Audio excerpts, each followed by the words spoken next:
안녕하세요. 여러분의 삶이 눈부시게 빛나길 바라는 루나펄스입니다. 오늘 소개해 드릴 책은 말과 사람과 품격에 대한 생각들을 적은 인문 에세이집인데요. 말의 품격입니다. 이 책은 언어의 온도로 엄청난 독자의 사랑을 받은 이기주 작가가 2017년에 쓴 에세이집이고요. 펴낸 곳은 황소북스입니다. 동서양을 막론한 다양한 인문학적 소양을 바탕으로 이기주 작가 특유의 감성이 더해져 내용이 풍부한 책입니다. 인간의 품성은 그 사람의 말에서 드러날 수밖에 없는데요. 품격을 갖춘 인간이 되기 위해 우리의 말은 어때야 하는지 느끼게 해주는 책입니다. 말은 그래야 한다고 당연하게 알고 있는 듯하지만 우리가 쉽게 놓치기 쉬운 우리말 습관을 점검해보는 계기가 되는 것 같습니다. 이 책은 4개의 주제로 구성이 되어 있고요. 하나의 주제에 6개의 이야기를 통해 말과 사람과 품격에 대한 생각들을 풀어내고 있습니다. 서문, 말은 나름의 귀소 본능을 지닌다. 1. 이청득심, 들어야 마음을 얻는다. 삶의 지혜는 종종 듣는 데서 비롯되고 삶의 후회는 대개 말하는 데서 비롯된다. 2. 과언무환, 말이 적으면 근심이 없다. 인간의 가장 깊은 감정은 대개 침묵 속에 자리하고 있다. 3. 언위심성, 말은 마음의 소리다. 사람이 지닌 고유한 향기는 사람의 말에서 뿜어져 나온다. 4. 대언담담, 큰 말은 힘이 있다. 사람의 마음을 얻는 것은 우주를 얻는 것과 같다. 이 중에서 제가 2가지 내용을 골라 낭독해 드리겠습니다. 거친 말이 난무하는 이 세상에서 품격 있는 대화로 서로의 마음을 따뜻하게 만들어주는 건 어떨까요? 오늘도 책과 함께 편안하고 따스한 시간 되시기 바랍니다. 서문, 말은 나름의 귀소 본능을 지닌다. 몇 해 전 할아버지를 하늘로 떠나보냈다. 할아버지가 눈을 감던 날을 나는 잊지 못한다. 며칠째 할아버지의 의식은 삶과 죽음 사이에서 방황하며 갈피를 잡지 못하는 듯했다. 마지막 날이었다. 며칠째 굳게 닫혔던 입술 사이로 소원이라는 단어가 흘러나왔다. 할아버지가 이승에서 남긴 마지막 말이었는데 갑자기 툭 튀어나온 단어가 아니라 할아버지의 몸과 마음 속에서 오랫동안 쟁여진 단어처럼 느껴졌다. 병원에서 일하는 지인으로부터 훗날 나는 비슷한 이야기를 전해들었다. 이승과 저승의 경계에서 힘겨운 싸움을 벌이던 환자가 숨을 거둘 때 손이라고 발음하는 경우가 꽤 있다고 했다. 입을 벌릴 기력조차 남지 않은 생의 마지막 순간에 한 번 더 가족의 체온을 느끼고 싶어서 손 좀 잡아줘 라고 말하는 이들이 많다는 것이다. 이날 이후 손에 대한 생각이 내 머릿속에 가득 들어찼다. 나는 틈틈이 인간의 외로움에 대해 고민했다.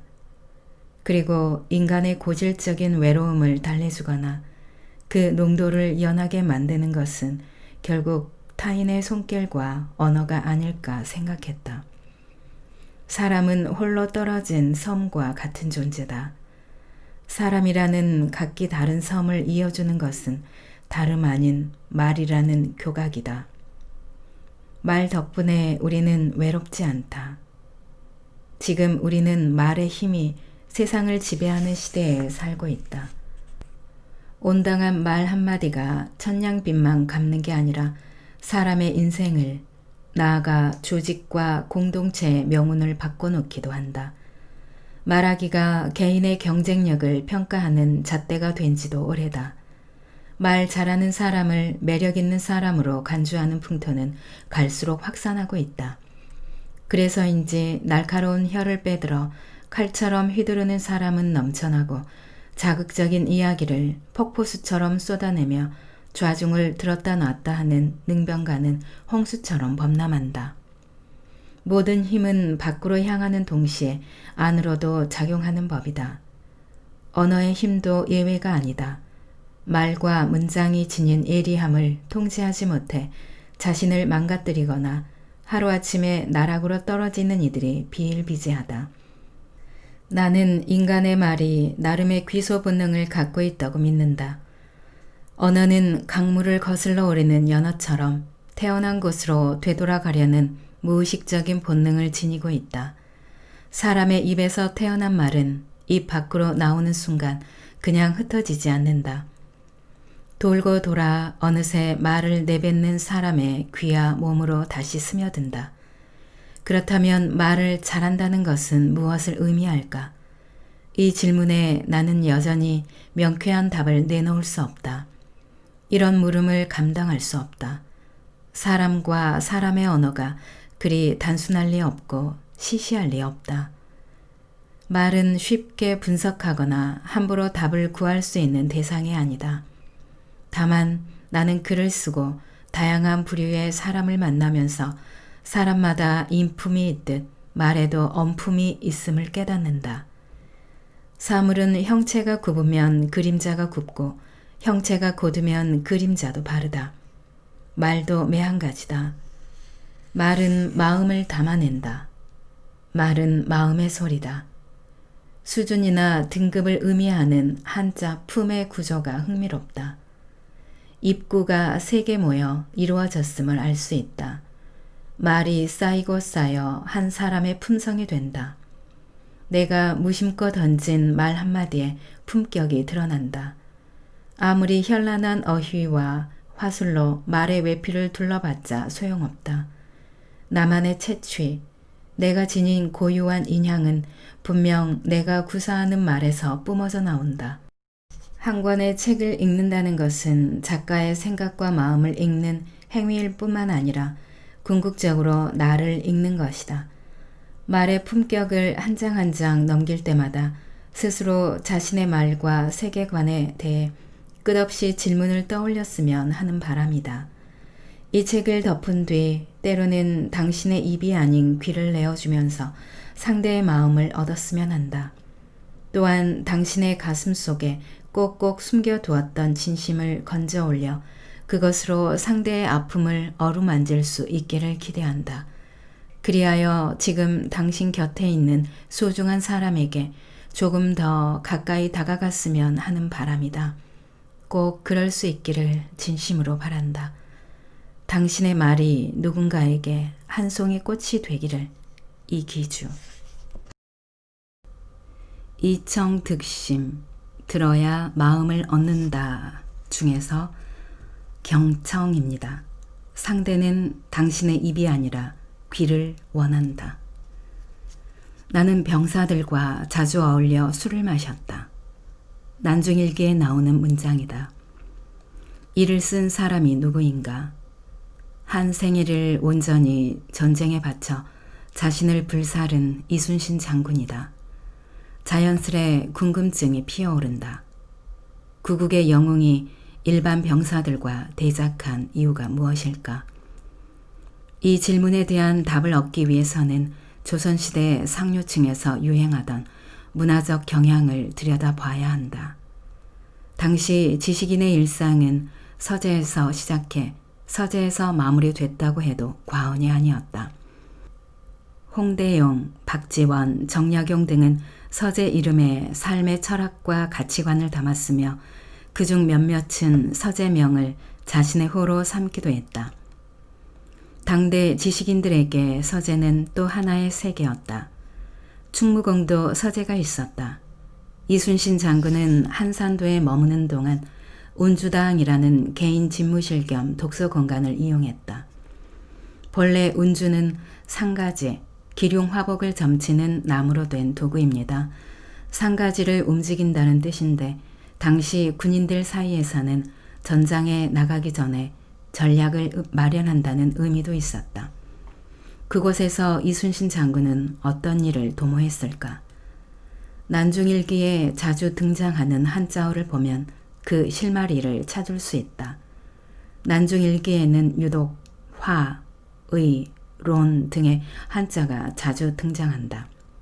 즉 이순신 장군은 참모진들과 자주 대화하고 의논하였으며 토론도 즐겨 했다는 것을 미루어 짐작할 수 있다. 운주당과 관련해 흥미로운 점이 있다. 매일 밤 건물의 불이 꺼지지 않았다는 사실이다.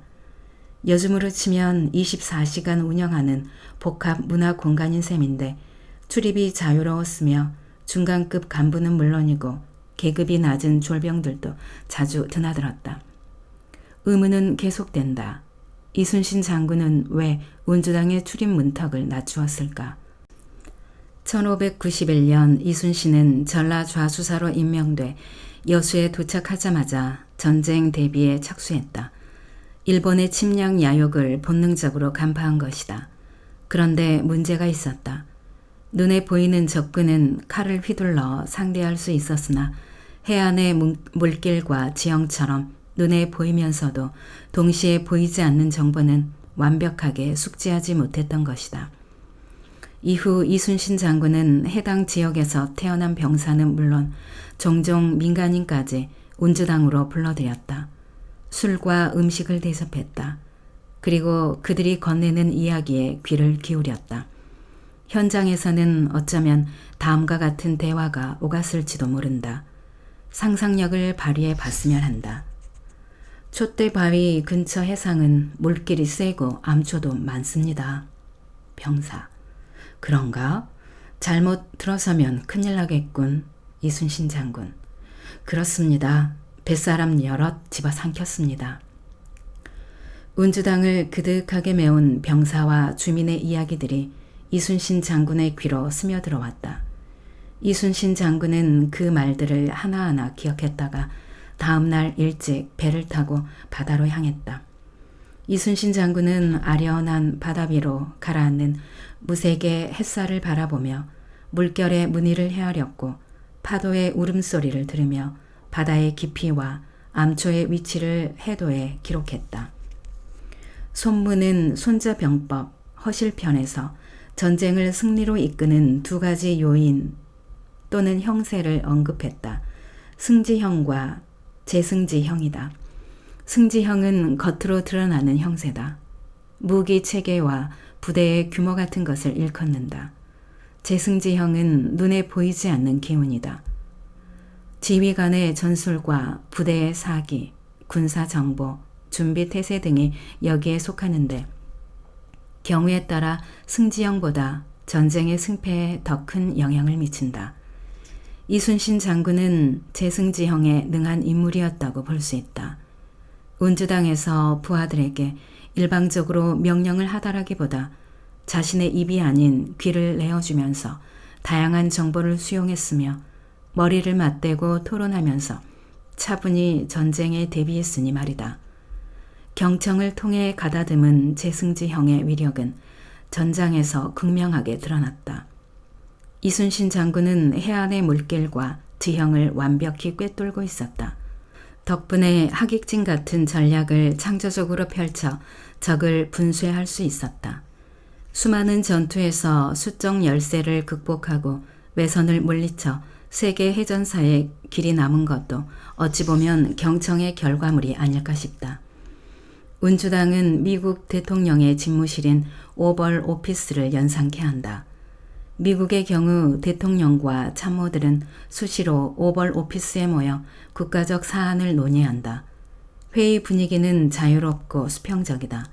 대통령은 일방적으로 자기 생각을 위에서 아래로 내려꽂지 않으며 참모들은 소파에 걸터 앉아 스스럼 없이 의견을 개진한다. 오벌 오피스에서는 지도자의 말과 참모의 말이 부딪혀 뒤엉킨다. 경청과 치열한 토론으로 뒤엉킨 말들은 단호한 결정으로 태어난다. 한자를 파자해서 살펴보면 경청의 의미가 더 잘 와닿는다. 경은 사람 인을 향해 머리가 기울어지는 것을 나타내는 한자로 상대방 앞으로 다가가 귀와 관심을 기울인다는 뜻이다. 청을 풀이하면 더 심오한 메시지를 얻을 수 있다. 귀이, 임금왕, 열십, 눈목, 마음심으로 이루어진 형태다. 임금처럼 진득하게 귀를 기울이면서 눈을 크게 뜨고 사람을 바라보면 상대의 마음마저 얻을 수 있다는 의미로 풀이된다. 경청은 듣는 일 가운데 가장 품격 있고 고차원적인 행위다.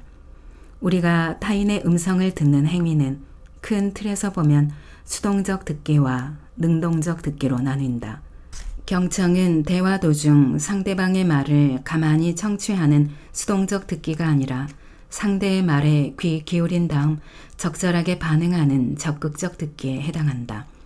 경청은 말을 해석하는 데 그치지 않고 말과 말 사이에 배어있는 감정은 물론 상대의 목구멍까지 차오른 절박한 말까지 헤아리는 일이다.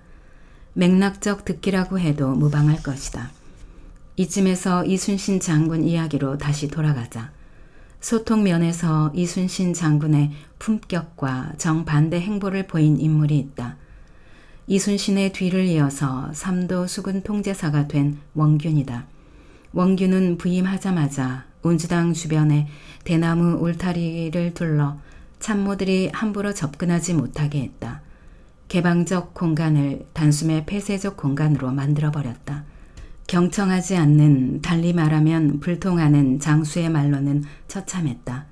원균이 이끄는 수군은 정유재란 시기인 1597년 7월 칠천해전에서 왜군의 교란 작전에 말려 괴멸되다시피 했다. 원균은 이 전투에서 목숨을 잃었다. 어디 원균만 그러할까? 오늘날 우리 사회도 남의 말을 들어주는데 인색한 게 사실이다. 경청은 안중에도 없다. 말의 총량이 듣는 총량보다 적으면 다들 불안해한다. 말을 많이 해야 타인에게 인정받을 거라는 믿음에 빠져 허우적거린다. 말을 적게 하면 공연히 손해보는 것 같은 박탈감에 시달린다. 일부 뇌공학 전문가들은 경청이 어려운 이유를 인간의 고등한 뇌 메커니즘에서 찾기도 한다. 언어권마다 다소 차이가 있지만 사람은 1분 동안 대략 200단어까지 말할 수 있다. 반면 우리 뇌는 그보다 4배 많은 800단어 정도를 받아들인다. 뇌 능력을 4분의 1만 사용해도 상대의 말을 충분히 해석할 수 있으므로 굳이 타인의 말을 경청할 필요 자체를 못 느낀다는 얘기다. 우린 늘 상대를 안다고 여기고 상대의 말에 귀를 기울인다고 생각한다. 그러나 인간은 그렇게 단순하지도 미미하지도 않다. 허준이 동의보감에서 이야기했듯이 인간은 우주에서 가장 지체가 높고 귀한 존재다. 사람의 머리가 둥근 것은 하늘을 본보기로 삼은 것이고 사람의 발이 네모난 것은 땅을 본받은 것이다. 인간은 자연을 닮은 소우주다. 인간의 말은 작은 우주에서 생명을 얻는다. 그러므로 들리는 것을 듣는다고 해서 다 듣는 것이 아니다. 귓속을 파고드는 음성에서 숨겨진 메시지를 포착해 본질을 읽어내야 한다.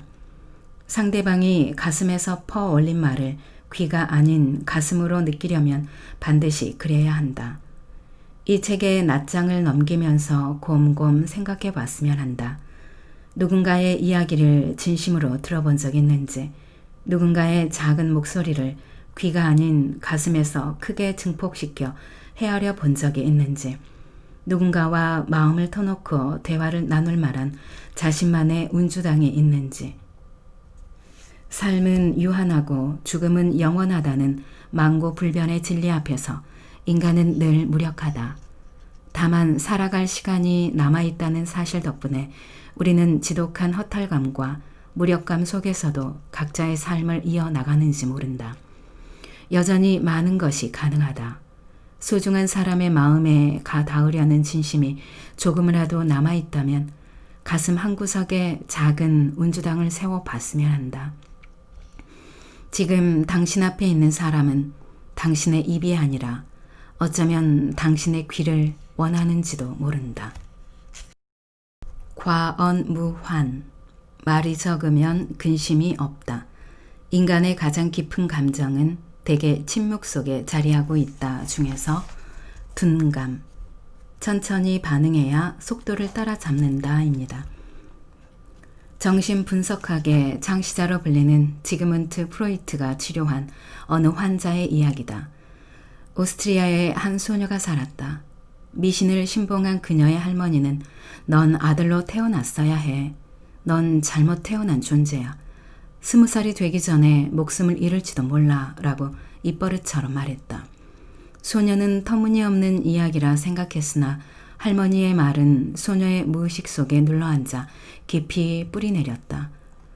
어른이 되면서 소녀는 시름시름 앓기 시작했다. 온몸이 찢어질 듯 아프다고 고통을 호소했지만 병원에서는 원인을 찾아내지 못했다. 며칠 뒤 그녀는 프로이트 박사를 찾았다. 소녀의 육신이 아닌 정신을 한참 동안 들여다본 프로이트가 말했다. 의료진의 판단이 옳다면 당신의 몸 상태는 지극히 정상입니다. 단지 어릴 적 당신의 마음을 휘감은 할머니의 부정적인 말과 표현 때문에 그렇게 느끼고 생각하게 된 겁니다. 타인이 지은 말의 감옥에 갇혀선 안 됩니다. 이제 그곳을 벗어나세요. 예나 지금이나 동서고금을 막론하고 칼에 베인 상처는 바로 아물지만 말에 베인 상처는 평생 아물지 않는다는 말은 진리에 가깝다. 숨 막히는 세상이다. 정제되지 않은 예리한 말의 파편이 여기저기서 튀어올라 우리의 마음을 긁고 핥힌다. 이같이 난잡한 세상에서 허덕지덕 힘겹게 버티다 보면 헷갈리는 게 있다. 날카로운 언어의 창이 우리를 겨눌 때 촉수를 곤두세우며 예민하게 대응해야 할까? 아니면 외부적 자극에 둔감하게 반응하며 무덤덤하게 임해야 할까? 소설 신라건의 저자로 잘 알려진 와타나베 주니치는 이런 고민에 휩싸인 이들에게 둔감력이 필요하다고 조언한다. 와타나베 주니치는 둔한 감정과 감각이라는 뜻의 둔감에 힘을 뜻하는 역자를 붙인 둔감력이 삶의 원동력이 될 수 있다고 말한다. 곰처럼 둔하게 살아야 한다는 뜻이 아닙니다. 본인이 어떤 일에 지나치게 예민하게 반응하지 않는지를 자각하고 적절히 둔감하게 대처하면서 자신만의 삶을 살아야 한다는 의미입니다. 둔감력은 무신경이 아닌 복원력에 가깝습니다. 동양의 마키아벨리즘으로 일컬어지는 후흑학에도 비슷한 개념이 등장한다. 청나라 말 사상가 이종호는 동명의 책에서 난세를 평정한 영웅호걸의 특징은 후와 흑으로 집약된다고 했다. 여기서 후는 얼굴이 남보다 두꺼워 감정을 쉽게 들키지 않음을 뜻한다. 흑은 글자 그대로 검은 것이다. 그냥 검은 게 아니라 타인이 마음을 간파할 수 없을 정도로 깊고 새까맣다는 의미다. 일부에선 후흑을 뻔뻔함 정도로 해석하기도 하지만 최근 이를 연구한 학자들은 무디고 둔감한 감정이 지닌 힘 혹은 예민하게 반응하지 않으면서 큰 일을 도모할 수 있는 역량으로 풀이한다. 와타나베 주니치 조언과 결이 같이 하는 대목이다. 둔감력은 좌절감을 극복하는 마음의 근력 또는 힘을 의미하는 회복 탄성력 같은 단어와 어감이 묘하게 겹쳐진다. 타인의 말에 쉽게 낙담하지 않고 가벼운 질책에 좌절하지 않으며 자신이 고수하는 신념과 철학을 바탕으로 말하고 행동하는 힘, 그렇게 삶을 바라보는 세계관이 바로 둔감력이다. 장자 달생편을 보면 목계, 그러니까 나무, 닭에 대한 이야기가 나온다. 닭싸움에 심취한 왕이 닭 조련사에게 명령을 하달했다. 세상에서 가장 용맹한 닭을 조련시켜서 내게 보여주게. 몇 달 뒤 조련사는 한가롭게 마당을 노니는 닭을 바라보며 말했다. 바로 이 닭이 폐하께서 찾던 천하무적 닭입니다. 왕은 몇 번씩 눈을 씻고 닭을 바라봤다. 조련사가 가리킨 닭은 겉모습이 형편없었다. 뼈대가 가늘고 살집은 빈약했으며 여느 닭처럼 바삐 파닥거리기는커녕 꼿꼿하게 고개를 든 채 부동 자세로 정면을 바라보고 있었다. 잔뜩 실망한 왕은 헛기침을 크게 하며 따지듯 물었다. 여보게, 내가 보기에는 그냥 거뭇한 나무 토막 같군. 저런 닭이 어찌 천하무적일 수가 있나?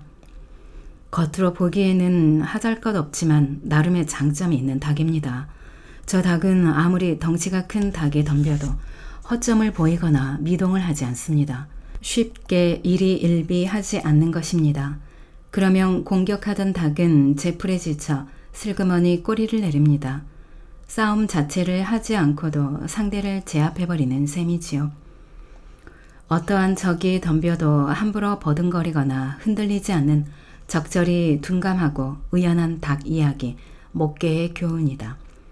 속도와 빠르기가 모든 것을 지배하는 시대다. 말도 예외가 아니다. 상대의 말에 즉각적으로 반응하는 언어적 순발력을 경쟁 사회에서 살아남기 위한 필수 능력으로 간주하는 이들이 많다. 그러나 난 적절한 의연함을 유지하면서 남보다 유연하게 말하는 목계 같은 사람과 대화를 나눌 때 오히려 더 큰 즐거움을 느낀다. 상대를 먼저 공격하지 않고 편안하게 해주는 사람의 말은 물을 닮았다. 천천히 흐르면서 메마른 대화에 습기를 공급하고 뜨거운 감정을 식혀준다. 언행과 행실에 수기가 깃들었다고 할까. 그런 언어는 내 귀로 쉽게 흘러들어오고 그런 행동은 내 망막에 또렷하게 새겨진다. 무협 영화를 보면 고수는 소리 없이 강하지만 하수는 소란스럽다. 하수는 적을 발견하는 순간 주저없이 칼을 내두른다. 예민하게 반응하지만 애매하게 진격한다. 그러면서 전력을 쉽게 노출하고 늘 싸움에서 패배한다. 무릇 칼은 칼집에 있을 때 위험이 있다. 무작정 꺼내들면 칼의 위력은 줄어든다. 칼의 크기와 날카로움이 뻔히 드러나는 탓이다. 아마 말도 그러할 것이다. 적절한 둔감력을 바탕으로 유연하게 휘두를 때 말의 품격은 더해지며 언력은 배가 된다. 세상은 우리에게 그리 호의적이지 않지만 삶은 매번 계속되어야 한다. 일상으로 돌아가려면 사소한 일로 마음이 틀어진 이들과 다시 말을 섞고 몸을 부대끼려면 우린 늘 무언가를 다시 시작하지 않으면 안 된다. 나를 제외한 모든 것이 정신없이 바삐 돌아가는 요즘이다.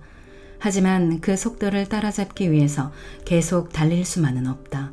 어쩌면 어떤 순간에는 나만의 속도로 천천히 반응해야 하는지 모른다. 좋은 의미의 둔감력이 절실히 필요한 시대에 우리는 살고 있다. 낭독은 여기까지입니다.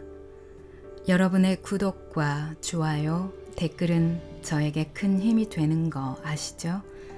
오늘도 끝까지 들어주셔서 감사합니다.